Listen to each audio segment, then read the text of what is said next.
अस्सलाम वालेकुम वीवर्स, आखिर कब तक के साथ मैं हूँ काशिफ बशीर खान। आज के टॉपिक हसन नवाज जो साबिक आज़म मियाँ नवाज शरीफ के छोटे साहबजादे हैं, उनकी खबरें जो आ रही हैं वो आ रही हैं जी हसन नवाज लंदन में दिवालिया करार दे दिए गए। दिवालिया से मतलब बिल्कुल ये ना लिया जाए कि वो बिल्कुल हैंड टू माउथ हो गए या बिल्कुल वो गरीब हो गए। इसकी स्टोरी जो है हम डिस्कस करेंगे कि ये दिवालियापन क्या होता है, क्योंकि हसन नवाज बरतानिया के बड़े बिजनेसमैन कहलाए जाते हैं और बहुत सारी कंपनियों के वो डायरेक्टर भी हैं वहाँ पर। इनमें से दो कंपनियों के डिफ़ॉल्ट हुआ है और वो उनको वहाँ की जो गज़ट है उसमें उनका अप्रैल 29, 2024 को गज़ट में शाया हुआ कि वो दिवालिया, उनकी दो कंपनियाँ हो गई, इसलिए वो भी दिवालिया हो गए। एक क्वेश्चन है हमारे पास जो आज हम डिस्कस करेंगे अपने मेहमानों के साथ कि क्या दिवालियापन बरतानिया में या कहीं और वाजिबुल अदा सरकारी रकूम जो कि मोस्टली टैक्सेस होते हैं, उन रकूम से छुटकारा भी है, इसके ऊपर बात करेंगे। उसके अलावा KPK के CM अली अमीन गंडापुर ने मुश्तरका वफाकी हुकूमत से मुश्तरका मफादात कौंसल का इजलास फौरी बुलाने का मुतालबा कर दिया है और उन्होंने कहा जी लास्ट जो इजलास हुआ था that was held in February 2024, तो 3 माह के अंदर जो है इजलास बुलाना लाजम है, तो उसके बाद इजलास नहीं बुलाया गया। सूबे की प्रॉब्लम्स भी हैं, सूबे के फंड्स वफाक के पास हैं, तो उस तनाज़र में उन्होंने ये ख़त लिखा है। PTI के 24 नवंबर के जो एहतजाज से कबल हुकूमती वज़रा के बड़े तल्ख और मैं समझता हूँ कि बयानात जो आ रहे हैं वो कशीदगी तो बढ़ा ही रहे हैं, लेकिन मैं ज़ाहिर है कि यही वो गवर्नमेंट है PDM की जो आज से 2-3 साल कबल एहतजाज भी करती थी, जिहाद की बात भी करती थी, इनकलाब की बात भी करती थी, लॉन्ग मार्च भी करते थे और उस वक़्त तो ये सब ठीक था। लेकिन अब अगर PTI एहतजाज करना चाह रही है, सिट इन करना चाह रही है, तो इस किस्म के बयानात और ख़ास तौर पर ख्वाजा आसिफ जिन्होंने माजी से कभी भी नहीं सीखा और जिनकी हमेशा से जीत जो है वो मशकूक रही है, उनके आज फिर जो लैंग्वेज जो यूज़ की वो बहुत काबिल एतराज़ है। इसके अलावा इस्लामाबाद में आज फिर हुकूमत की जानिब से जो है एहतजाज से कबल ही दफ़ा 144 नाफिज कर दी गई है। कल ही ख़त्म हुई थी, जो पहले उन्होंने दफ़ा 144 लगाई थी, लेकिन अब फिर जो है दफ़ा 144 नाफिज कर दी गई है। इसके अलावा इस्लामाबाद में क्या, और इसके अलावा हम डिस्कस करेंगे कि क्या हुकूमत और तहरीक इंसाफ के दरमियान में कोई तसादम होने जा रहा है। बज़ाहिर तो ऐसे ही लग रहा है हुकूमती जो बयानात हैं, वेराज मियाँ शहबाज शरीफ साहब जो हैं जिनको डिफेक्टो प्राइम मिनिस्टर भी कहा जाता है, वो बज़ाहिर कोशिश करते हैं कि पुरसकून नज़र आएँ, लेकिन एक बात तो नज़र आती है कि अगर PTI अपने मतलूबा जो तादाद है अपने वर्कर्स की वो ले आई तो प्रॉब्लम तो हो जाएगी, क्योंकि हुकूमत की क्रेडिबिलिटी के ऊपर के भी तो क्वेश्चन मार्क है बहुत बड़ा। और इसके अलावा साबिक़ वज़ीर आज़म इमरान खान की जो ज़ौजा हैं बुशरा बेगम, वो एहतजाज लीड करने की उनकी जो ख़बरें आ रही हैं, बल्कि उन्होंने KPK हाउस में पेशावर में हेड भी किया है जलसा जो है वो इजलास जो है MP MNA और टिकट होल्डर्स का। तो देखना अब ये है कि अगर वो उसको लीड करती हैं तो उसके कोई मुस्बत नताइज निकलते हैं या असरात होते हैं PTI की सियासत पर या इमरान खान की रिहाई के ऊपर। मुल्क की बदतरीन हालात के तनाज़र में हम ये भी डिस्कस करेंगे कि आज हुकूमत कहाँ खड़ी है, क्योंकि हमें ये पता है कि इकॉनमी जितने मर्ज़ी आप दावे कर लीजिए, इकॉनमी तो बॉटम लाइन पर लगी हुई है और इसके अलावा हमें जो है बैरूनी कर्ज़ों के असूल में स्पेशली जो हमारे दोस्त ममालिक हैं अभी तक उनकी तरफ से नाकामी है, बहुत बड़ी नाकामी है। और फिर ये भी मैं अपने मेहमानों से पूछूंगा कि क्या एहतजाज अवाम और सियासी जमातों का कानूनी और आइनी हक नहीं है जो कि मौजूदा हुकूमत उनको नहीं दे रही है। गंडापुर साहब का जो बयान है वो भी बताता चलूँ आपको। उन्होंने कहा जी इमरान खान की रिहाई तक वापसी नहीं होगी, सिट इन या long March what ever they call it. उन्होंने कहा जी इस दफ़ा जी कहीं ये बयान उन्होंने पहले भी दिया था, देखिए क्या बनता है। इंट्रोडक्शन कराऊंगा अपने मेहमानों का। डॉक्टर कैस असलम साहब मेरे साथ हैं। डॉक्टर साहब welcome to the show. Thank you sir. Sardar Salim alias साहब हैं, सरदार साहब वेलकम टू द शो। और रिदा नूर हैं, जूरिस्ट भी हैं, एनालिस्ट भी हैं। Rida welcome to the show. Doctor साहब, ये जो हुसैन हसन नवाज को लंदन में दिवालिया करार दे दिया, ये ज़रा थोड़ा सा हमारे व्यूवर्स को बताइए कि ये जो दिवालिया टर्म है, क्योंकि आम फैम जो इसको लैंग्वेज में यूज़ किया जाता है वो यही कहा जाता है कि यार ये बंदे के पास अब कुछ नहीं रहेगा, दिवालिया हो गया, निकल गया इसका। जो हमारी यहाँ पे माशरे में यूज़ की जाती है उसकी टर्मिनोलॉजी, उसका मतलब हम यही लेते हैं कि इसका दिवालिया निकल गया, भाई ये तो ख़त्म हो गया। बेसिकली ये दिवालिया है क्या? शुक्रिया खान साहब। बात ये है कि टेक्निकली ये एक लीगल टर्म है बैंकरप्सी। इसका मतलब ये होता है कि जब आप अपने लेंडर्स के पैसे पूरे नहीं दे सकते, और इस शायद जो मेजर मैंने खबर पढ़ी है कि बरतानिया की हुकूमत के टैक्सेस कई सालों से नहीं दिए हुए हसन नवाज जी, तो शायद उनकी 2 कंपनियां, तो उसको फिर वो अब बैंकरप्सी डिक्लेयर करते हैं। वो एक उनका अदारा होता है, हमारे भी सिक्योरिटी कमीशन है, जो फिर वो आपके जो असासे हैं उस नौयत के उनको बेचती है, और फिर जिसके जिसके पैसे जितने जितने बनते हैं। मगर क्योंकि इसमें टैक्स नहीं दिया गया, तो मेरा ये ख्याल है कि इसका सेकेंडरी इम्पैक्ट होगा कि कानूनी कार्रवाई भी होगी। अच्छा, अमूमन होता यही है ना जी कि आपने मेरे पैसे या मैंने आपके पैसे देने, तो मेरा घर बेच दिया, और या बैंक के देने हैं तो उसमें जो मिला वो दे दिए। मगर जब आपने टैक्स नहीं दिया हुआ तो ये तो कानूनी आपने फ्रॉड किया हुआ है ना। तो आपसे जिस तरीके से भी वो पैसे लेंगे, मगर उसके बाद एक कानूनी कार्रवाई भी होगी। मतलब जो हमारे पास आया है गजट उनका जो आया है, ऑफिशियल पब्लिक रिकॉर्ड है ये, तो उसमें तो ये शो हो रहा है कि date of filing of petition है 25 अगस्त 2023, और बैंक्रप्सी जो ऑर्डर नंबर है वो डेटेड 29 अप्रैल 2024। और इसका जो ये मेरे ख्याल में इनकी तरफ से नहीं हुआ है, ये कंपनी की तरफ से हुआ है, क्योंकि जो जो जिस कंपनी ने इनको पिटीशन की है उनका एड्रेस भी है, वो पिटिशनर हैं, उसके फ्रीक्वेंट पिटिशनर।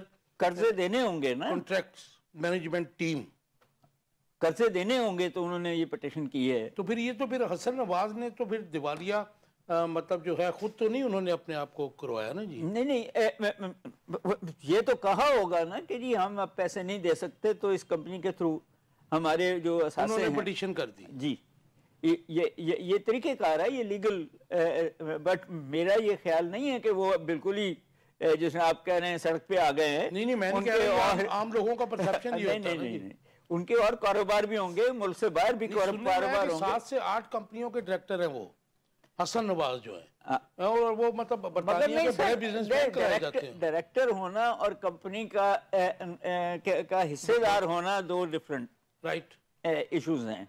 डायरेक्टर तो मैनेजमेंट टीम के आप हेड हैं। यू थिंक कि ये जिस जगह पे डायरेक्टर ये फैमिली हो तो फिर ये कुछ छोटे हिस्सेदार जी, बट द पॉइंट इज कि उसमें और भी तो हिस्सेदार होंगे ना। बिल्कुल ठीक। ये बिगर शेयर होल्डर होंगे, मगर इन 2 कंपनियों का तो इसलिए कि वो इनके इजीएस्ट जो होगा कि जी ये 2 कंपनियां आप बेच लीजिए, और वो जो पैसे हैं। सब हमारे व्यूवर्स को ये भी बताइए कि आप जब इनको डिफॉल्टर करार दे दिया गया, तो फिर इनको जो पूछगीछ टैक्स में या उसमें बाकी मामलात में ड्यूज में होनी थी, वो तो थोड़ी अरसे के लिए रिलीफ मिल जाएगा जी इनको? नॉट नेसेसरली जी। बात ये है कि आफ्टर ऑल वो पाकिस्तान नहीं है, वो इंग्लैंड है। उनके कानून जो हैं वो फिर नहीं देखते कि प्राइम मिनिस्टर है या कोई और है। जो मैंने स्टडी किया है उसमें ये भी है कि अगर आप डिफॉल्ट हो जाएं तो फिर आपको गवर्नमेंट प्रोटेक्ट भी करती है, आपको 600 कुछ पाउंड जो है मंथली देती भी है वो। सर वो तो आप यहाँ से असाइलम ले लें तो फिर भी दिए जाते हैं इन सच। वो वेलफेयर स्टेट्स हैं इन द कॉन्टेक्स्ट। अच्छा, अब इसका क्या स्टेटस होगा? क्योंकि शरीफ फैमिली ने तो कहा कि जी ये जो केस है ये तो 72 से हमारे पीछे पड़े हैं, हमें डिफॉल्ट करार दिया जा रहा है, लेकिन 1972 में तो ये हसन नवाज तो पैदा भी नहीं होंगे, क्योंकि मरियम नवाज शरीफ की डेट ऑफ बर्थ जो उनके मुताबिक है दैट इज़ 1971। सर मुझे नहीं पता कि 1972 में बड़े शरीफ साहब का कोई बिजनेस था लंदन में या नहीं था, ये मेरे इल्म में नहीं है। इसको इंगेज किया, अटैच किया इत्तेफाक फाउंड्री से और भुट्टो साहब की नेशनलाइजेशन के साथ? देखें, ये ऑफिशियल उनका स्पोक्स पर्सन क्या बात ये है कि कई चीज़ें पहले से ही जा रही है। जो शायद हुदैबिया मिल का जो केस है कि वहाँ से पैसे लंदन गए हैं एंड सच, तो वो पिटिशन इनके ऑपोजिशंस ने वहाँ की होंगी बड़े सालों से। वो तो 80s की बात है ना जी, काजी फैमिली साहिबाल की जो। मगर वो एस्टेब्लिश, तो ये जो बात आप कर रहे हैं कि भुट्टो साहब की नेशनलाइजेशन, ये बात सही है कि ये नेशनलाइजेशन में भी उससे पहले भी बिजनेसमैन थे इनके वालिद शरीफों के, और फिर मुशर्रफ साहब के ज़माने में भी इनके एहसास बात हो जाएगी। वैसे वो उस वक्त तो छोटे स्केल के ऊपर थे ना जी, एक फाउंड्री, फाउंड्रीज इनकी नेशनलाइज हुई थी। तो अगर छोटे स्केल पे होते तो उस जमाने में तो अमूमन लोग छोटे स्केल पे थे, तो अगर इनकी एक नहीं दो शायद नेशनलाइजेशन में आई थी इत्तेफाक फाउंड्री। हाँ जी, तो वो छोटे स्केल में होती तो फिर भुट्टो उसको क्यों नेशनलाइज करता? मेरा ख्याल है कि अगर आपको याद हो, मुझे याद है, हालांकि मैं छोटा था, कि भुट्टो साहब ने अपनी एक तकरीर में कहा था कि एक ट्रेन हमारी इनकी फाउंड्री में जाके पिघला दी गई थी, और ये वाहिद मुल्क है जिसमें एक पूरी ट्रेन चोरी हुई थी। ये जुल्फ़िकार अली भुट्टो के अपने इनके बारे में, इनके कारोबार के बारे में बयान। तो बेनज़ीर भुट्टो भी बाद में कहती रही तो कुछ होगा तो की वर्कशॉप्स का जो है जी, हाँ, तो फिर वो छोटा सा कारोबार तो नहीं हो सकता कि पूरी ट्रेन गायब हो गई। जी सरदार साहब, हसन नवाज के जो सारे चैनल इधर लगे हुए हैं, सोशल मीडिया भी भरा हुआ है कि वो दिवालिया, क्योंकि हमारा एज फार आई थिंक, मेरे ख्याल में हसन नवाज का या हुसैन नवाज का ना पाकिस्तानी सियासत से कोई ताल्लुक है और ना वो पाकिस्तान की इकॉनमी में ज़ाहिर है कि कुछ अपना शेयर दे रहे हैं, वो तो वहाँ कर रहे हैं। अब ये रहता बात है कि पैसा कैसे गया कैसे आया, वो खैर हमारा आज का टॉपिक ही नहीं है, लेकिन उनके दिवालिया वहाँ पे होने से आप क्या समझते हैं कि मियाँ शहबाज शरीफ साहब जो इस वक्त टैक्स कलेक्शन के ऊपर भी आज उन्होंने बड़ा सख्त बयान दिया, और उसके अलावा बड़ी कोशिशें हो रही हैं गवर्नमेंट की तरफ से और हमारे जो है मुख्तदर इदारों की तरफ से भी कि हमें दोस्त ममालिक से कुछ एड मिल सके, अभी तक अनफॉर्चुनेटली नाकामी है, तो उस कॉज को भी कोई नुकसान पहुँचेगा जी? बहुत शुक्रिया। क्योंकि after all, I am sorry to interrupt you, after all ज़ाहिर है कि भतीजे तो वो हैं ना जी उनके प्राइम मिनिस्टर के। असल में देखें, इस चीज़ को ना मैं दो तरीक़ों से देख रहा हूँ। पहला तो ये है कि जो ये केस है, इस केस को हमें समझने की ज़रूरत है। इस केस के अंदर जो है वो हसन नवाज दिवालिया नहीं हुआ, बल्कि उसकी जो दो कंपनीज़ हैं वो दिवालिया हुई। अब इसके अंदर उनको जिन मसाइल का सामना करना पड़ सकता है वो क्या है कि बरतानवी कानून के मुताबिक जो बंदा, जिसकी एक कंपनी दिवालिया हो जाए, वो किसी दूसरी कंपनी का डायरेक्टर नहीं हो सकता। राइट। तो अगर साथ में से ये दो दिवालिया हो गए तो इसका मतलब है कि अगली 5 के लिए भी ये मुमकिन तौर के ऊपर ये नहल हो जाएंगे। तो वहां पे इनको कारोबारी चीजों में बहुत सारे मसाइल का सामना करना पड़ सकता है। लेकिन जो चीज सबसे ज्यादा तशवीशनाक है वो ये है कि जो रवायत मुस्लिम लीग नून की यहाँ पे थी, वो उन्होंने 7 समुद्र पार जाके भी नहीं छोड़ी। यहाँ पे भी उनका काम टैक्स चोरी था, यहाँ पे भी उनका काम जो था वो इसी तरह से अपने जो है वो कर्जे माफ करवाना, चीजें करवाना, और वहां पे भी वो इसी तरह से कर रहे हैं। तो आज भी अगर हम देखें, हुकूमत उनकी है, सबसे बड़ा चैलेंज मईशत है, और हमारे पास यानी कि अपना जो डेली लाइफ गुजारने के पैसे वो नहीं है हमारी हुकूमत के पास। जैसे आपने कहा, हम दोस्तों के पास जा रहे हैं, दुश्मनों के पास जा रहे हैं कि यार हमें पैसे दे दें, हमने मुल्क चलाना है। लेकिन दूसरी तरफ अगर हम देखें तो जो हमारे हुक्मरान है, उनकी औलादें बरतानिया में बैठ के वहां पे टैक्स नहीं दे रही हैं। तो ये एक बहुत बड़ा हमारा जो है वो अलमिया है। मैं समझता हूँ कि ये उसकी जाती एक कंपनी या बरतानवी एक कंपनी होने के साथ साथ ये मुल्क की बदनामी का भी है। आज जहां जिस तरह से वो रिपोर्ट हो रहा है, तो वो यही लिखने वाला जो भी है वो ऐसे ही लिख रहा है कि साबिक जो है वो प्राइम मिनिस्टर का बेटा जो है वो बरतानिया के अंदर दिवालिया हो गया। इसका मतलब क्या है कि साबिक प्राइम मिनिस्टर का बेटा बरतानिया के अंदर टैक्स चोर है, जिसकी वजह से उसकी दो कंपनियां दिवालिया। लेकिन सरदार साहब, जहां पे इसके मनफी पहलू हैं, इसका कुछ पॉजिटिव भी है, क्योंकि ये लॉ जो है 1980 में बरतानिया में इंट्रोड्यूस कराया। मैं इसके ऊपर अगर आप इजाजत दें मैं बात करूं, ये उस सूरत में होता है, ये उन लोगों के लिए होता है कि किसी एक बंदे का कारोबार था, वो किसी बड़े डिजास्टर का शिकार हो गया। राइट, ठीक है, वो टैक्स चोर नहीं था, उसको उस कारोबार में नुकसान हो गया। वो उसके बाद ये कहता है कि भाई देखो मेरे पास तो पैसे नहीं है जिनसे उसने कर्जा लेके कारोबार शुरू किया था, वो ये है सामान ले जाना है ले जाओ, नहीं तो छोड़ दो सामान, में आपको इसके पैसे कमा के दे दूंगा। तो ये उसमें उन लोगों को फायदा हो सकता है। एक बंदा जो 5 कंपनियों का डायरेक्टर मौजूद है, और 2 कंपनियां उसकी जो है वो डिफॉल्ट हो गई हैं, तो हम क्या ये उसको उसका फायदा अच्छा, जो है वो पॉइंट ये भी है डिफॉल्ट होने वाले के लिए कि आप किसी से 500 पाउंड से ज्यादा कर्जा नहीं ले सकते। नहीं ले सकते आप उसको। अगर आप बकायदा default एक करके एक सर्टिफिकेट आप उसको जमा करवाते हैं कि भाई मैं जो है वो डिफॉल्ट हूँ, मेरा दिवालिया हो चुका है और मैं इससे ज्यादा जो है वो, अगर आपने मुझे पैसे देना तो ये चीज आपके इल्म में होनी चाहिए, उसके इल्म में बगैर आप नहीं ले सकते। लेकिन उसके साथ साथ फिर वहाँ की गवर्नमेंट कुछ आपको देती है, फैसिलिटेट भी करती है ना जी बात। वो करती है, ये मैं बता रहा हूँ ना, ये उन लोगों के लिए होता है कि जो किसी डिजास्टर की सूरत में, किसी इस तरह के मामले की वजह से जिसके उनको बिजनेस का लॉस हो। ये जो सिनेरियो जैसे डॉक्टर साहब ने बताया है, ये पूरी कहानी वो है कि ये एक टैक्स चोरी की कहानी है। लेकिन मेरी बात सुने, डिफॉल्ट होने वालों को 680 पाउंड मंथली वो देते हैं ना जी, ये मिलेगा सन्नवास को कि नहीं?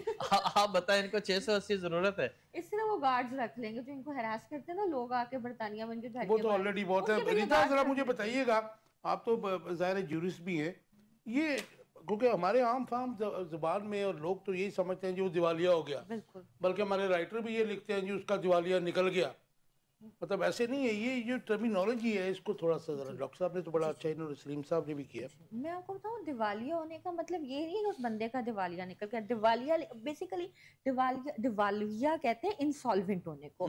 तो इसमें उस बंदे का दिवालिया नहीं निकलता, वो जो उसके क्रेडिटर्स होते हैं ना, जिन्होंने उससे कर्जे लेने होते हैं, उनका पट्टा बह जाता है। सो बेसिकली इंसॉल्वेंट होना एक बहुत बड़ी टेक्निक है कि जब आपने अपने लोगों से, जो आप जिनके कर्जे देने हैं, आप कर्जेदारों से भागना होता है, आप जाके अपने आप को इंसॉल्वेंट की डिक्लेरेशन अच्छा, ले लेते हो। पाकिस्तान में तो ये पोजीशन नहीं, हो, बर्तानिया में होता है, पाकिस्तान सुन में लें, जी जी। अगर जो पोजीशन आप बता रही हैं पाकिस्तान में हो तो वो तो वाकई जिनके पैसे उसने देने हैं जिसने, वो मर गए।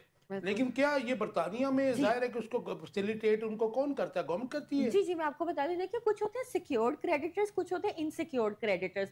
जो ये क्योंकि इतने बड़े फ्रॉडी हैं, पहले मैं समझे सिर्फ बाप और बेटी फ्रॉडी हैं, अब पता लगे ये सिर्फ पाकिस्तानी गवर्नमेंट के साथ हम तो सख्त लफ्ज़ इस्तेमाल कर रहे हैं। बल्कि बरतानवी गवर्नमेंट के साथ भी ये खेल खेल रहे हैं। इंसॉल्वेंट होना बड़ी अच्छी एक टेक्निक है कि आप अपने सिक्योर्ड क्रेडिटर्स को, जो थोड़ा बहुत आपकी कंपनी है, बेसिकली देखिए जो वहां के कानून है ना वो काफी नरम है। अगर आप इंस्टॉलमेंट हो गए हो ना तो आपको क्या होगी, आपको फोकियत हासिल हो गई है अपने इनसिक्योर्ड क्रेडिटर्स पे। ये वो लोग हैं जिन्होंने अपने ट्रस्ट फंड्स बनाए हुए हैं, इनकी डायरेक्ट कोई कंपनीज नहीं है, डायरेक्टर्स हैं शेयर्स के थ्रू। जब आप किसी कंपनी के डायरेक्टर लगते हो ना तो कुछ शेयर्स होते हैं जो आपके नाम पे। रिमेंबर तो पाकिस्तान में 80 और 90 की दिहाई में यहाँ पे भी जो बैंक जब थे नेशनलाइज हुए थे, गवर्नमेंट के बैंक थे, तो मैं नाम नहीं लेता, ये फैमिली भी शामिल थी, चौधरी बरादरान भी शामिल थे और कुछ लोग भी थे। तो वो भी जाहिर है कि उन्होंने बैंकों से लोन लेके अपने आप को डिफॉल्ट करवाया था, जिसमें शरीफ फैमिली भी थी।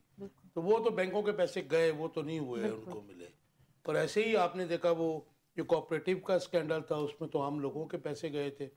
और इस सिचुएशन इसमें ज़राअत तरक्याती बैंक वाला जो सीन था जहांगीर तरीन साहब का, कितने उन्होंने अरबों पैसे लिए और वो ज़राअत में उन्होंने लगा के माफ करवा दिए। अच्छा, मुझे ये बताइए कि इसमें नुकसान क्या हुआ शरीफ जी फैमिली जी, को? इनको नुकसान नहीं हुआ है। देखिए जो ज्यादा होती है डिफेमेशन, बदनामी, उनकी इनको परवाह कोई नहीं है। ज्यादा से ज्यादा ये हुई है। जहां तक इंसॉल्वेंसी की बात है ना, मैं आपको बताती हूँ इंसॉल्वेंसी किस तरह होती है। इनके ट्रस्ट फंड्स होते हैं। अब इनकी जो डायरेक्टर की पोजीशन है ना, वो तो कभी भी इफेक्ट नहीं होगी, बाकी कंपनियों की भी जाएगी। जी जी जी, वो जाएगी। लेकिन जो शेयर्स है ना, वो जो ट्रस्ट फंड्स के शेयर है, वो तो दुनिया में कोई बंदा इनसे छीन नहीं सकता, क्योंकि वो ट्रस्ट फंड के हैं। तो जब ट्रस्ट फंड के शेयर्स होते हैं वो आपकी इंसॉल्वेंसी में नहीं आते। जहां तक बात है जिन लोगों को इन्होंने कर्जे देने हैं, वो बेचारे लूट मार गए हैं। इन लोगों के जो फंड्स है वो सिक्योर्ड है और दुनिया की नजर में ये दिवालिया हो गए। वहाँ पे जिसके अगर देने हैं वो तो फिर गवर्नमेंट उसको उनको फैसिलिटेट करेगी नहीं, ना? ऐसी कोई बात नहीं है। जो इंसॉल्वेंसी गवर्नमेंट नहीं करेगी, नहीं करेगी। हाँ, जो इंसॉल्वेंसी प्रोसीडिंग्स है ना वो स्टार्ट होती हैं, लेकिन अच्छा, अब आते हैं वो जो इसका दूसरा जो पहलू है, क्योंकि मियां नवाज शरीफ ने आज भी जो है बड़ी सख्ती से कहा है कि जो टैक्स नहीं देगा, टैक्स कलेक्शन को तेज़ करें, सख्ती से उनसे पेश आएँ। दूसरी तरफ हम देखते हैं कि फ़ौरन जो हमारे डोनर्स हैं, चाहे वो IMF हो, वर्ल्ड बैंक हो, सऊदी अरब हो, कतर हो, UAE हो, हम बड़ी डेस्परेटली उनकी मिन्नतें करते नज़र आते हैं और अनफॉर्चुनेटली हमें उनसे कुछ हासिल नहीं हो रहा। उन कोशिशों को कितना नुकसान पहुँचेगा? क्योंकि बहरहाल मियां नवाज शरीफ 3 दफ़ा प्राइम मिनिस्टर रहे, उनकी जो बहन है पाकिस्तान के सबसे बड़े सूबे की CM है, उनका चचा जो है वो प्राइम मिनिस्टर है। तो ये कोशिशों को, रेपुटेशन ऑफ द गवर्नमेंट को और ये जो कोशिश की जा रही है, इसको ज़ाहिर है कितना नुकसान पहुंचेगा? अच्छा, मैं ना कोई बात करती हूँ। मैंने जब पाकिस्तान आज़ाद ही ना, जब हम सब कॉन्टिनेंट पे रहते थे, तो जो रियासत बहावलपुर थी ना, उसका जो नेशनल साइन था ना, वो था कबूतर। कबूतर का मतलब है कि जब कबूतर के बच्चों को खाना ही ना मिलता खाने को, वो अपना जिस्म नोच के खिला देता है। तो इसी तरह जो रियासत के जो सरपरस्त थे ना, वो अपनी अवाम को अपना जिस्म नोच के खिला देते थे, पर इसके बरक्स है, ये अवाम का जिस्म नोच नोच के खाते हैं। इसमें मैं अब आपको बात बताऊं, अगर ये जरा भी सगे है ना, तो पाकिस्तान को बदनाम करने की बजाय जो टैक्स भीख मांगने जा रहे हैं, क्योंकि इनको आदत है चोरी की, भीख मांगने की, तो लेकिन पाकिस्तान की जो इकोनॉमी की पोजीशन है, हमें ज़ाहिर है पैसे तो चाहिए ना, वो मैं आपको बता रही और हूँ। अगर हम हमारी गवर्नमेंट ऑल्टरनेट सोर्स की तरफ नहीं जाएंगी तो फिर हम बोनस की तरफ भी देखेंगे ना। देखिए, तो गैरत का तकाजा ना वो ये है कि बजाय आप मांगने के, जो आपके अपने घर में ना वो इस्तेमाल करो। तो मेरा ख्याल में आपके एवन फील्ड्स जो फ्लैट्स हैं वो काफी है कि पाकिस्तान का 2-3 साल 4 साल 5 साल मैशियत गुजर जाए, तो मांगने से बेहतर है कि जो आपके घर में ओवरडूइंग कर रही हैं। कैसे ओवरडूइंग वो अपने लिए थोड़ी मांगने जा रहे हैं, आप लोगों के लिए प्राइम मिनिस्टर मांगते हैं। रियासत का सरपरस्त किस लिए? आपको हजरत उमर का नहीं पता? उनके पास चीनी मीठा मंगाने के पैसे, कंपैरिजन नहीं बनता। कैसे नहीं करें? कैसे इन लोगों का कंपैरिजन उनसे नहीं। ये रियासत मदीना है, इसका तो मकसद ही इस्लाम भी नहीं है, ये तो कांसेप्ट भी नहीं है ना इनका। या तो आप असल में कह दें कि इनको कोई परवाह नहीं है, ये बेहया लोग हैं। मैं ये नहीं कह सकता, लेकिन जाहिर है उनके एक्ट जो हैं वो बोलते हैं, तो हम उनका मुकाबला अगर उनसे करें तो बनता नहीं है। जो आपका सवाल है ना बुनियादी तौर पे कि इससे जो हमारे डोनर हैं जिनसे हम फंड्स लेते हैं या कर्ज देते हैं, उसमें हमारा कितना फ़र्क पड़ेगा, मैं समझता हूँ इसमें बहुत ज़्यादा फ़र्क पड़ता है। जो भी आपको कर्ज दे रहा, तो मैं तो कह रहा हूँ अगर हम रूटीन लाइफ में भी ना, अगर पर्सन टू पर्सन भी कोई किसी को कर्ज दे रहा होता है ना, तो वो उसके बिहेवियर को, उसके लाइफस्टाइल को देख रहा होता है कि अगर भीख मांगने वाला भी आता है ना, तो हम 10 रुपए देते हुए सोचते हैं कि यार ये क्या, ये वाकई मुस्तहिक है या ये अभी यहाँ से लेकर जाके नशा करेगा, क्या करेगा। अब जिन्होंने हमें अरबों देने हैं, तो वो भी तो देखते हैं ना कि यार ये मैं इनको इतने दे रहा हूँ, मतलब है कि तो इन्होंने अभी वहाँ ट्रस्ट में इतने दिए, ये सारा। देखिए हमारी फिर ये जाहिर है कि तमाम हुक्मरानों की क्रेडिबिलिटी को तो जाहिर है कि डाउटफुल है, फिर हम भी ट्रस्ट करने के लिए को तैयार नहीं। अगर इजाजत दें जी डॉक्टर साहब।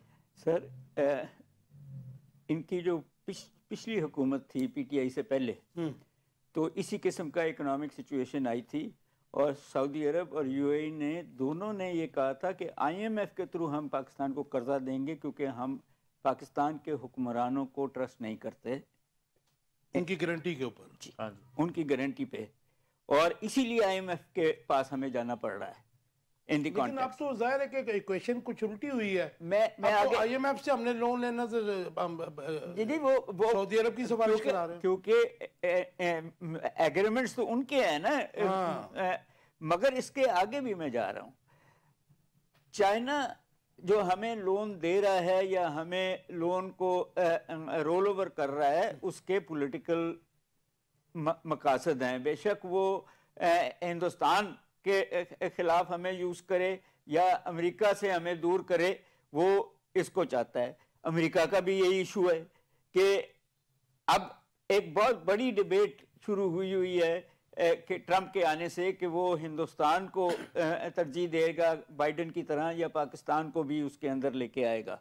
इन द कॉन्टेक्स्ट टॉपिक ऐसा छेड़ दिया, वो चाह बहार भी अंदर आ गया, अफगानिस्तान भी आ गया। जी, सारा इशू ट्रस्ट का है। ट्रस्ट का है कि आपको दुनिया के हुक्मरान और दुनिया के बैंक अब आपके हुक्मरानों को और आपके बिजनेस कम्युनिटी को कितना ट्रस्ट करते हैं, और इन हरकत से तो वो ट्रस्ट नहीं करेंगे। और ट्रस्ट जो है वो जाहिर है कि कम होगा। अब आपसे शुरू करता हूँ दूसरा क्वेश्चन, लेट्स मूव ऑन। कि सीएम केपीके ने वफाकी हुकूमत से मुश्तरका मफादात कौंसल का इजलास बुलाने का एक लेटर के थ्रू मुतालबा कर दिया। ये 3 महीने बाद क्यों नहीं बुलाते जी, कोई भी गवर्नमेंट हो? सर, बात यह है कि जब सूबों के साथ वादे किए होते हैं, और वो फाइनेंशियल भी हैं और वो पानी के भी हैं, तो और जब वो पूरे नहीं करती फेडरल गवर्नमेंट, तो फिर ये डिले करते हैं। ये सिर्फ एक ही इजलास नहीं है जो डिले नहीं होता। तकरीबन हमारे हॉकी फेडरेशन के, हमारे क्रिकेट फेडरेशन के कई साल नहीं होते ये, क्योंकि कुछ लोग बैठे हैं ऊपर। ये केपीके का बहुत ज़रूरी है। उसमें एक बात तो आप ये देखिए ना कि डिस्ट्रस्ट जो पंजाब और केपीके का आया हुआ है वो बहुत ज़रूरी है कि दूर हो। दूसरा ये है कि केपीके ने अब पीआईए ख़रीदने का मुतालबा कर लिया हुआ है, वो वहाँ आके। और तीसरी बात यह है कि केपीके ये कह रहा है, जो सिंध भी टू सम एक्सटेंट, बिलावल ने भी कल परसों कहा है कि हमारे साथ जो वादे किए हैं, हमें जो पैसे मिलने थे वो पूरी तरह नहीं मिले। इन सो ये बहुत ज़रूरी है कि ये कॉमन इंटरेस्ट मेरे ख्याल में डॉक्टर साहब 1971 में जो मार्शल साहनी हुआ, उसके बाद जो 4 सूबों की इकाई हमारी वफाकी इकाई है ना जी, तो उसमें जो है हमारे किसी सूबे को भी जो है डिप्राइव्ड नहीं होना चाहिए, ये किसी भी फेडरल गवर्नमेंट का मतलब जो है ना अधीन होना चाहिए। कैसे देखते हैं जी ये जो उनको डिमांड करना पड़ा, जाहिर है वो अपने फंड्स का भी तकाजा कर रहे हैं, और उसके अलावा और जो उनके मामलात हैं उसके ऊपर जो मुश्तरका मफादात कौंसिल का इजलास। देखिए बुनियादी तौर पे तो मैं इसको हमारी जो इंतज़ामी कमज़ोरी है ना उसके तौर पे देखता हूँ। इस वक्त चाहिए ये है कि वफाकी हुकूमत, चाहे वो KPK है या सिंध है या इवन के बलूचिस्तान है, इन सूबों को बहुत ज़्यादा तरजीह दे, क्योंकि इनके अपने अपने अलग अलग मसाइल हैं। कम अज़ कम जो चीज़ ड्यू है, जो चीज़ आपने देनी ही देनी है, आज देनी है या कल देनी है, जो फिक्स है एक कानून के तहत, एक तरीक़ाकार के तहत, वो आप उनको दें। अच्छा, अब उसको जब आपके हालात ख़राब होते हैं, आपके सियासी क्लैश होते हैं, या आपके इवन के जैसे PTI के प्रोटेस्ट का मामला है, इसको देखते हुए अब वो कानूनी एक अमल है कि जो उन्होंने ख़त लिखा है, अब इसको एक सियासी रंग देना कि भाई ये वो मुतालबा कर रहे हैं जी, आप इजलास बुलाएं, और ये उसको सियासी प्रोटेस्ट स्कोरिंग के ऊपर कहे जी हम इसको मजीद डिले करेंगे। इससे जो सूबे और वफाक है इसके दरमियान एक अदम एतमाद की सूरत हाल होती है, जो मुल्क की वफाकी इकाई के लिए जो है वो डाउन होता है, अवाम तक भी अदम एतमाद, बिल्कुल अवाम तक भी होता है। अब ये जैसे इनके प्रोटेस्ट है, अब उसमें बाकायदा फिर वो पंजाब पुलिस को इस्लामाबाद में लेके जाना, फिर वहां से KPK से लोग लेके आना। अभी जो KPK के यानी कि जब पिछली दफा मुजाहरा हुए, वहां पे रेस्क्यू की कई गाड़ियां वहां पे उन्होंने रोकी हुई हैं। इसी तरह से KPK CM हाउस जो है उसके अंदर मसले चल रहे हैं। ये बहुत सारी ऐसी चीजें हैं कि जो कि नहीं होने चाहिए। ये मुल्क के इत्तेहाद के लिए, मुल्क के वसीतर मफाद के लिए ये चीजें नहीं होनी चाहिए। ये मुख्तसर जवाब दीजिएगा रिदा, ये जो मुश्तरका मफादात कौंसिल है, ये तो हमारा कॉन्स्टिट्यूशन कहता है ना आपने हर 3 महीने के बाद बुलाना है, तो इसको क्या जरूरत किसी भी, मैं कहता हूँ KPK को भी छोड़ दीजिए, कल को अगर सिंध ये लेटर लिखता है या फिर बलूचिस्तान लिखता है, तो ये आया जरूरत क्यों पेश आती, क्योंकि किसी हर दौर में ही ये 3 महीने बाद इजलास नहीं होते मैंने देखे मुश्तरका मफादात कौंसिल के। असल में देखें, ये शायद आप इस बात से इख्तिलाफ करें, जब तनख्वाहें मिल रही हो ना घर में बैठे हुए, तो उनको ज़रूरत ही क्या है कि वो इजलास आके करें। सच्ची जो बात है, ये बहुत बड़ा हमारा जो सरकारी डिपार्टमेंट्स है इनका मसला है। नहीं, ये तो वफाकी हुकूमत ने बुलाना है। जी जी बिल्कुल, उसमें चारों CM बैठते हैं जी, और फिर डिस्कस होता है, जिस सूबे की जो ग्रीवियंस होती है उसको दूर किया जाता है, प्राइम मिनिस्टर उसमें बैठते हैं। लेकिन जब मैं आप वही बात, जब CM को तनख्वाह मिल रही होती है ना, उसको जरूरत ही क्या है, उनको इनको भैया काम करने तो आए नहीं ना, अवाम के लिए तो आए नहीं, ये तो सिर्फ 2-3 चीजों के लिए आए हैं, स्विट्जरलैंड घूमने के लिए आए हैं या अपनी फैक्ट्रियां बनाने के लिए आए हैं। मैं सिर्फ इस पर्टिकुलर हुकूमत की बात नहीं कर रही, हर हुकूमत की बात कर रही हूँ। तो इनको अवाम के किसी भी मसाइल में ना इंटरेस्ट, और अगर इंटरेस्ट जरा भी होता तो आज बलोचिस्तान की ये हालत ना होती, KP की ये हालत ना होती, सिंध की। इन्होंने तो पंजाब को बलोचिस्तान KP जैसा कर दिया है, बजाय इसके कि उनको किसी तरक्याती चीज में करते हैं। तो ये देखिए, जहाँ तक बात है ना इजलासों की, तो they are least interested in proceeding with constitution, इनको फर्क ही नहीं पड़ता।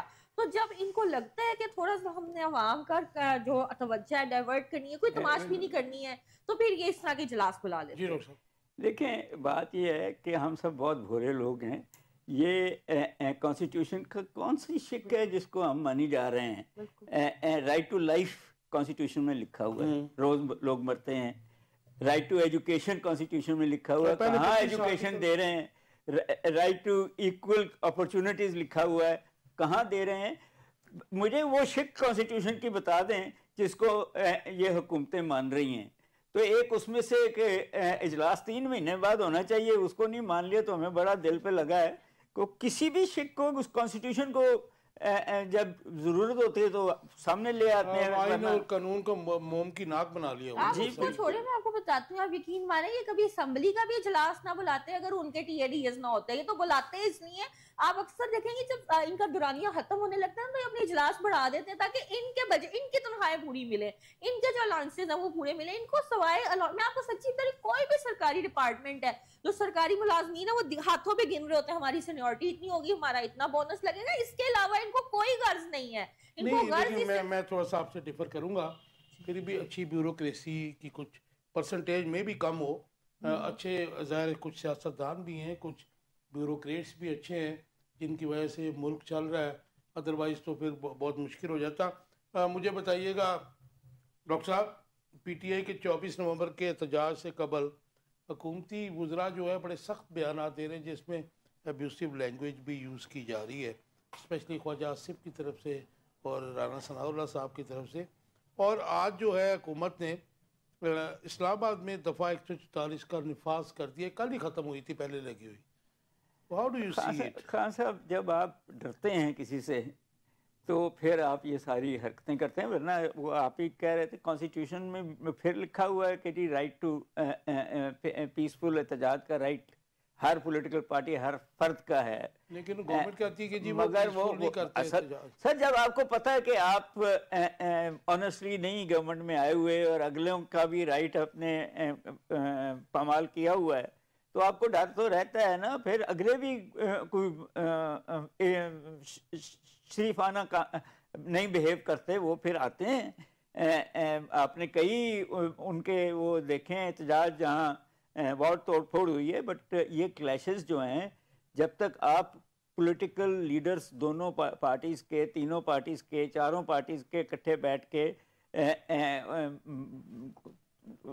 सॉर्ट आउट नहीं करते, जिस तरह सूबों की इजलास है इसी तरह पॉलिटिकल इजलास नहीं होता। तो और ये 2-3 नाम जो आपने लिए, ये तो PMLN ने रखे हुए हैं बदमाश, जो सिवाय दूसरों को, एक ज़माने में पीपल्स पार्टी के बारे में यही बातें करते थे और यही केसेस देते, वो जब आए तो उन्होंने शरीफों के बारे में यही केसेस रुख इधर हो गया जी। अब एक तीसरी पॉलिटिकल पार्टी आई हुई है जिसको आपने ज़बरदस्ती निकाला और आपको डर है कि ये, आपको याद है यहाँ पंजाब में एक वो रहता है कि जी एक मेरे जैसे पतले आदमी ने एक तगड़े आदमी को गिरा के ऊपर बैठ गया और रोने लग गया।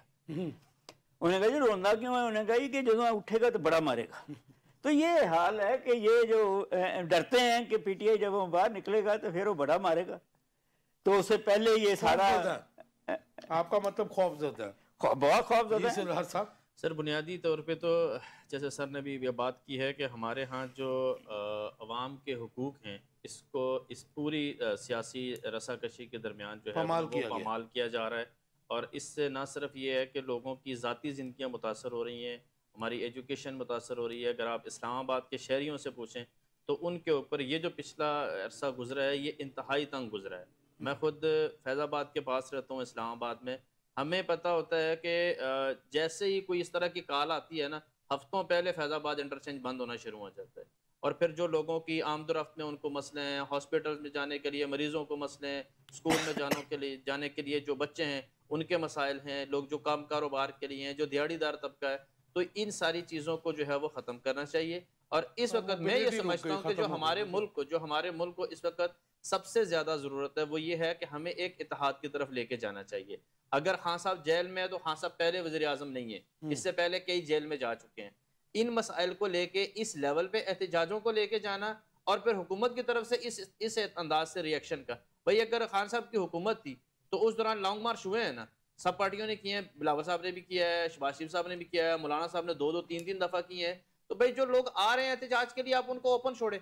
मैं ये समझता हूँ ये हुकूमत की नाकामी है कि वो उनको बहुत ज्यादा रोकती है। अब रोकने पे हाइप क्रिएट होती है, वो भी कहते हैं भाई पता नहीं हम बहुत बड़े चौधरी हैं, आप उनको आने दें, भाई आएंगे आके बैठेंगे चले जाएंगे, उतना उभरेगी वो। ऐसा ही है। अब जब मौलाना फजल रहमान साहब मार्च लेकर आए, लॉन्ग मार्च लेकर आए, हाँ आपने कहा भाई आ जाओ, आए क्या था, वो वही जो उनके साथ मदारस के उस्ताद उलमा आए हुए थे, वो कोई झूले ले रहा है, कोई पार्क में क्या कर रहा है, वो भाई 3-4 दिन रहे, ठंड थी, उन्होंने कहा चलो भाई वापस चलते हैं, ठीक है हो गया, इनको भी आने थे, क्या करेंगे। अब ये जो है वो हुकूमती सरमाया जाया हो रहा है। यकीन माने मैं देखता हूँ हजारों की तादाद में हर हफ्ते सुपर एक्सप्रेस पे देखें, आप कश्मीर हाईवे पे देखें, हजारों की तादाद में पुलिस नौजवान वहां खड़े, क्या है जी एहतजाज हो रहा है, कोई ना फुटपाथ पे लेटा हुआ है, कोई क्या पैसा जाया और लोगों की जो जानो माल है, जानो आप छोड़ दें उनको, आप उनको एक जगह तय करें और उनको कहें वो एहतजाज कर लें। जी रिजा कैसे देखती है? ये पॉलिटिकल लेजिटिमेसी की कमी है और थोड़े से शऊर की कमी है। इट्स वेरी स्ट्रेंज कि एक कुछ आपको पता है, फर्स्ट ऑफ ऑल एक कॉल है वो कभी मटेरियलाइज होती नहीं, तो सारे का सारा फोकस उसकी तरफ लेके प्रोटेस्ट तो देखे ना जी, जो आपका मॉब होता है उसमें जाहिर है कि वो थोड़ा सा आ जाता है, ये तो फ्रांस, यूके, यूएसए में भी हमने देखा, इवन अरब स्प्रिंग में जब था, तो ज़ाहिर है कि उसमें तशद्दुद का आंसर आ ही जाता है। तो आप नहीं समझती कि ये गवर्नमेंट की जिम्मेदारी है कि उनको प्रोटेस्ट करने दिया जाए और उनको जो है वो विद इन जो लिमिट्स हैं उसमें भी रखा जाए? बिल्कुल, आपकी ये वाली बात बिल्कुल ठीक है, पर बात ये, मैंने आपको एक बात बताई थी, जब पाकिस्तान नया बना था तो पाकिस्तान के जो थर्ड चीफ जस्टिस साहब थे ना, जिन्होंने चीफ जस्टिस ऑफ पाकिस्तान बनना था, उनकी सीनियरिटी का थोड़ा सा इशू आ गया। तो उन्होंने पता है क्या बात की, उन्होंने अपने जो सेकंड चीफ जस्टिस ना, उनसे बात की कि मैंने नहीं लड़ना, मैं अपने आप को साइड पे करता हूँ, आप मेरी सीनियरिटी ले लो, इस मुल्क को बचा लो। ये ऑन रिकॉर्ड बात अवेलेबल है, बड़ी मुश्किल से हमने मुल्क आजाद करवाया है, इस मुल्क की खातिर एक सीट ही है ना, मैं छोड़ देता हूँ। तो इसी तरह अगर इमरान खान या पीटीआई जरा भी मुखलिस है इस कौम की, तो थोड़ा सा मुखलिस होकर सोचे। ये लोग तो चले ऐसे हैं ही हैं, तो यहाँ पे ये किस किस्म का तरीका है? जो पार्टी पावर में होती है उसके खिलाफ लॉन्ग मार्च की जाती है। ये आज से नहीं हो रहा, 2012 से ऐसे हो रहा है, किसी हुकूमत को तो चलने दिया जाए। 2012 से नहीं हो रहा, उससे भी पहले मोहतरमा बेनजीर भुट्टो को मैंने खुद देखा, डंडे खा के देखा। ये मैंने अपने होश में 2012 में देखे, I can only recall that. ये रावी के पुल के ऊपर कादरी साहब क्या, उसमें फारूक लगारी भी साथ थे, वो एक ट्रक के उसके ऊपर गाड़ी के ऊपर थे, तो नवाज शरीफ साहब उस वक्त प्राइम मिनिस्टर थे। अब तो हम नहीं डरते लॉन्ग मार्च से, बट मुझे याद है एक दौर था ताहिरुल कादरी का, इमरान खान का, कि 6-6 दिन पहले ना हम चीजें स्टोर करके रख देते थे कि लॉन्ग मार्च है, क्या होगा, वो इन लोगों की कोई मूवमेंट्स होती थी। बेसिकली ताहिरुल कादरी साहब जो लॉन्ग मार्च ले गए थे ना, उन्होंने लॉन्ग मार्च का जो एक अहमियत थी ना उसको खत्म किया। बिल्कुल, तो उसके बाद ही वाज कॉम्प्रोमाइज्ड। राइट, आगे चलते हैं जी।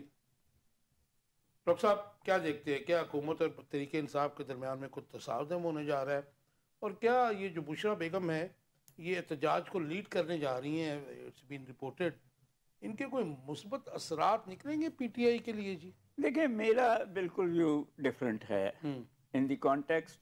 मेरा व्यू हमेशा से ये रहा है, और आपके कई प्रोग्राम में मैं कह चुका हूँ कि पीटीआई ने अपने पैसे ट्रंप के जीतने पे लगाए हुए थे और इन्होंने डेमोक्रेट्स के जीतने पे लगाए हुए थे, और ये सारी बुखलाहट जो है कि वो ट्रंप जो जीत गया है, तो पीटीआई ये चाहती है कि इससे पहले कि वो कुछ कह के आज़ाद कराए इनके लीडर को, तो हम भी कहें कि जी हमारे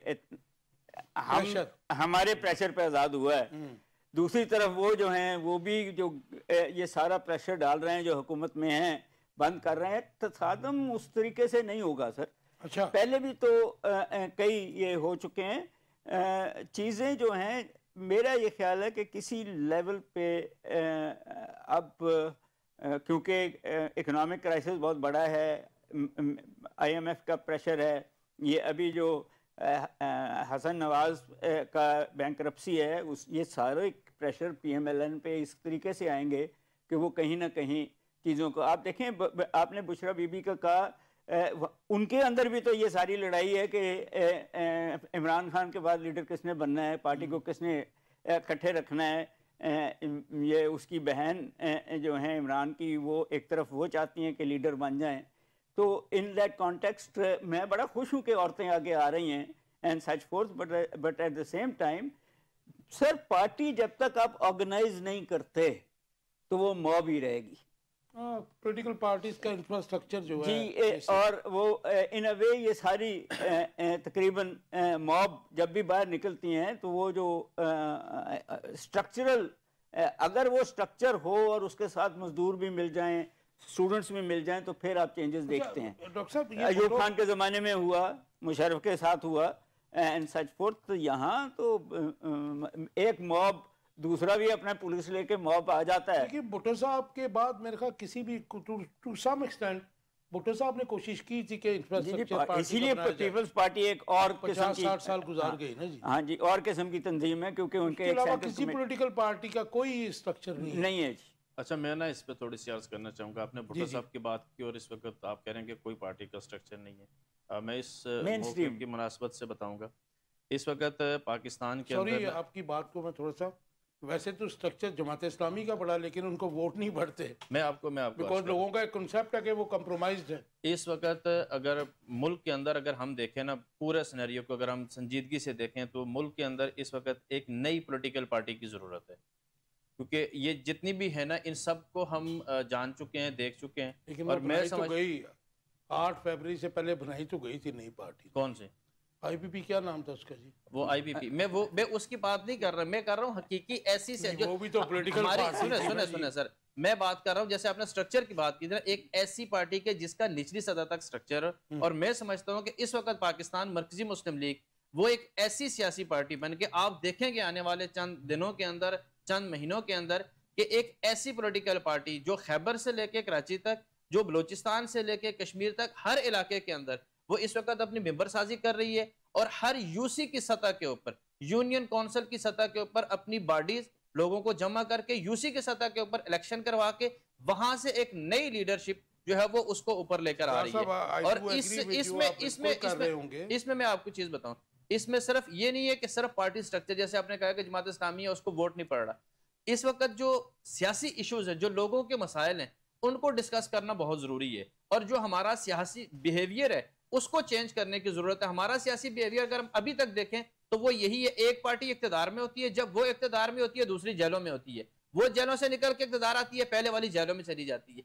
इस पूरे सिनेरियो में वो अपनी जमानतें कराने में या केस कराने के दौरान जो रह जाता है वो अवाम रह जाती है। और मैं समझता हूं कि पाकिस्तान मरकजी मुस्लिम लीग इस वक्त ग्राउंड लेवल के ऊपर, यूसी लेवल के ऊपर, वार्ड लेवल के ऊपर लोगों के लिए, उनके मसाइल की आगाही के लिए, उनके मसाइल के हल के लिए, उनकी खिदमत के लिए एक ऐसा नया पॉलिटिकल स्ट्रक्चर लेकर आ रही है। मैं आपके इस चैनल के वसत से पाकिस्तान की आवाम को भी और पाकिस्तान के ऑब्जर्वर को भी, जो पॉलिटिकल साइंस को देखते हैं, पॉलिटिकल नैरेटिव्स को देखते हैं, उनसे भी कहूंगा कि वो मरकजी मुस्लिम लीग को स्टडी करें और इस पूरे सिनेरियो के अंदर वो देखें कि वो किस तरह से पूरा ये सारा काम कर रही है। राइट, आपका टेक आ गया जी।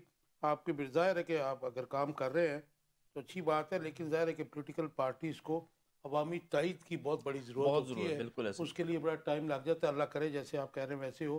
रिदा, कैसे देखती हैं ये जो इस वक्त बात हो रही थी कि ये तसादम कोई होने जा रहा है, how do you see it? और ये जो मुस्बत असरात होंगे बुशरा बेगम अगर लीड करेंगी तो, क्योंकि इमरान खान तो हमेशा यही कहते हैं कि मरूसी सियासत मेरी पॉलिटिकल जमात में भी नहीं होगी और मेरी पॉलिटिक्स में भी नहीं होगी। ये कोई तबलीगी जमात नहीं है जिसको बुशरा बेगम लीड करेंगी तो वो कामयाब हो जाएगी। ये सियासी जमात है और इसको सियासतदानों को लीड करनी चाहिए, बहुत बेहतर है। लेकिन पिछले कुछ मतलब मैं कह दूँगा 1-2 माह से ऑपोजिशन जो कह रही थी कि उनकी जमात में इख्तलाफात है और जाहिर है कि उनकी लीडरशिप के इख्तलाफात हैं इमरान खान के जेल में होने की वजह से, तो उस तनाज़ुर में आप कैसे देखती हैं कि ये क्या एक तो पार्टी को मुतहद रख सकेंगी और इसके कोई मुस्बत असरात होंगे? आप मुझे सुने, आप बताएं आप क्या देखते हैं? वो मुल्क जो ढक्का स्टार्ट है, जिधर ना कोई तलीम है, ना कोई तहजीब है, ना कोई कानून है, ना कोई सिस्टम है, ना कोई इदारा है, वहाँ पे सियासी जमातों का क्या होगा? ना सिर है ना पैर है। आपको क्या लगता है इनकी कोई लीडरशिप है? तसादुम होने जा रहा है। तसादुम तो तब होगा जब लीडरशिप होगी, इनके पास कुछ है ही नहीं, चार लोग। आप मुझे बता, ये इसको लीडरशिप है? ये तो लीडरशिप ही नहीं है, तसादुम होता है।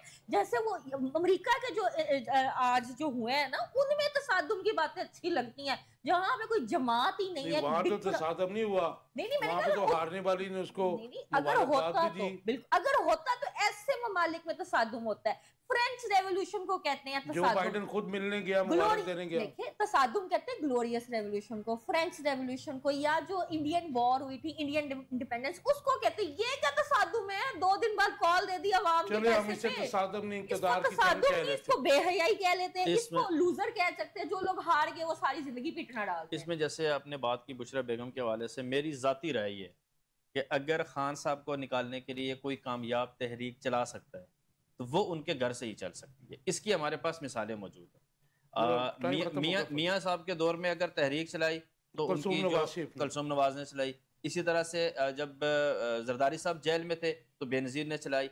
आज इमरान खान की जो तहरीक है वो नाकाम इसी वजह से है कि कभी उसको शेर अफजल लीड करते हैं, कभी उसको गंडापुर लीड करते हैं, और वो सारे जितनी जो टॉप लीडरशिप वो सारी कंप्रोमाइज नजर आती है। बहुत वजन है इस बात में, but at the same time मेरा ख्याल है कि इमरान खान साहब अभी खुद नहीं जेल से बाहर आना चाहते। अच्छा, he is very happy, he is very contented. इतना ही कह रहे हैं कि सेहत पे और वो उनको सहूलतें दे दी जाएं।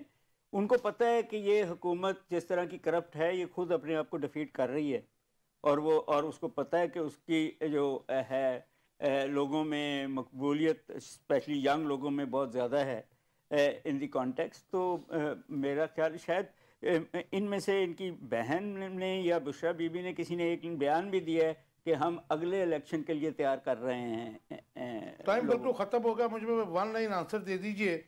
कैसे देखते हैं आप ये मुल्क की बदतरीन हालात, सियासी भी और इकॉनमी भी हमारी बॉटम पे है, मौजूदा मरकजी हुकूमत कहाँ खड़ी है? वन लाइन आंसर तीनों से। सर बुखलाई हुई है और IMF की तरफ ही देख रही है, और कोई इकोनॉमिक पॉलिसी तो मुझे नज़र नहीं आई। सर इस वक्त ना सिर्फ वो माशी तौर पे परेशान है जैसे, लेकिन ये जब से अमेरिका के इलेक्शन हुए ना, ये सारे एकदम बाहर के हैं। इस वक्त हर बंदा ना अपनी CV नई एडमिनिस्ट्रेशन को दे रहा है कि I am in the best. अब टाइम खत्म हो गया, नहीं तो जो बिलावल साहब ने बयान दिया और वो जो उनके होटल में साजिद खान नामी बंदे ने कराया था, वो उसको भी ऑन कर रहे हैं। जी रिदा, वन लाइन आंसर। मुझे ना ये वाली हुकूमत की नजर आ रही है, ना इससे अगली आने वाली 5-6 साल कोई कुछ नजर आ रहा है, क्योंकि this is a dysfunctional default तो बहुत ही मायूस है। मायूस क्यों नजर आ रहा है? Thank you very much. Viewers, आप देख रहे थे आखिर कब तक हमने कोशिश की कि जो ट्यूब है वो आप तक पहुंचा सके, लेकिन मैं समझता हूँ कि पाकिस्तान की इस वक्त जो मौजूदा हालात है वो ख़तरनाक है और तसल्ली बख्श नहीं है, क्योंकि हमारी जहाँ हम इकॉनमी में सफ़र कर रहे हैं, पॉलिटिकली भी हम जो हैं इस वक्त बहुत बड़ा टर्माइल है, और मैं हेड ऑन कोलिजन है मेन अपोजिशन और गवर्नमेंट, जो ज़ाहिर है कि इत्तेहादी हुकूमत है जो कि अपने मफादात के लिए इकट्ठे हुए हैं, और आने वाले दिन जो हैं वो इतने अच्छे नज़र नहीं आ रहे हैं। तो लेकिन होप फॉर द बेस्ट, दुआ यही है कि पाकिस्तान की जो इक़्तिदार की मसनद है वो किसी ऐसे लोगों के पास आ जाए जो इसकी बेहतरी कर सकें, आवाम की फलाह कर सकें और आवाम को रिलीफ दे सकें। उम्मीद है आपको ये प्रोग्राम पसंद आया होगा, आपके फीडबैक का इंतज़ार रहेगा। अपना बहुत ख्याल रखिएगा। अल्लाह।